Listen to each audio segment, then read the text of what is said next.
Les coronavirus sont des virus d'origine animale.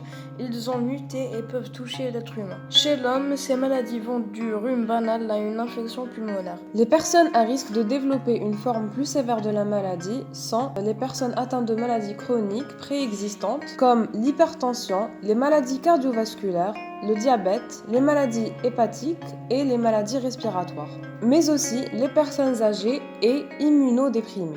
Les symptômes du coronavirus se rapprochent beaucoup des symptômes de la grippe.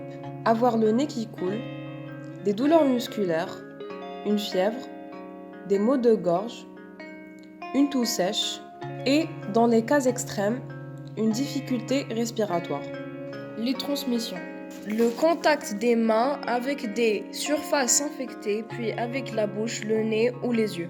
Le virus peut survivre quelques heures, voire quelques jours, sur diverses surfaces, si elles ne sont pas désinfectées. Par exemple, sur les surfaces métalliques, le virus peut survivre jusqu'à 12 heures. Sur la surface de la peau, le virus peut survivre jusqu'à 15 minutes. Sur les tissus et les vêtements, le virus peut survivre jusqu'à 6 à 12 heures. Le virus se transmet par des postillons, qui sont tout simplement des gouttelettes de salive projetées en toussant ou en éternuant. Il existe quelques gestes à faire pour se protéger. Par exemple, se tenir à plus d'1 mètre des gens, surtout ceux qui présentent des symptômes de la maladie tels que la toux ou l'éternuement. Toussez et éternuez dans votre coude.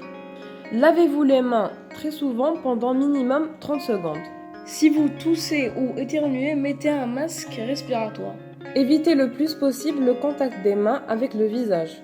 Ne serrez pas la main aux gens, ne pas se faire la bise ou s'embrasser. Avoir un paquet de lingettes et un tube d'antibactérien, surtout si vous sortez dehors souvent. Est-ce qu'il faut paniquer? Surtout pas. Le taux global de mortalité de ce virus est de 2 à 4%, ce qui est très bas. La maladie reste bénigne dans 80 des cas. La grippe, par exemple, a un taux de mortalité de 0,1%, soit une personne sur 1000. Ne surtout pas consommer d'antibiotiques et d'anti-inflammatoires. En cas de fièvre, prendre un paracétamol ou un Doliprane. Il ne faut surtout pas paniquer, on est passé par des crises beaucoup plus graves que celle-ci.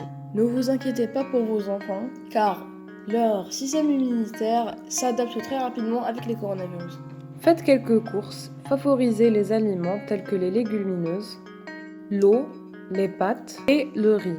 Alors merci de nous avoir écoutés. On garde tous l'esprit positif et on est sûr que le remède contre le coronavirus sera rapidement procuré. D'ici là, portez-vous bien. Au revoir. Et n'achetez pas tous les yaourts dans les supermarchés.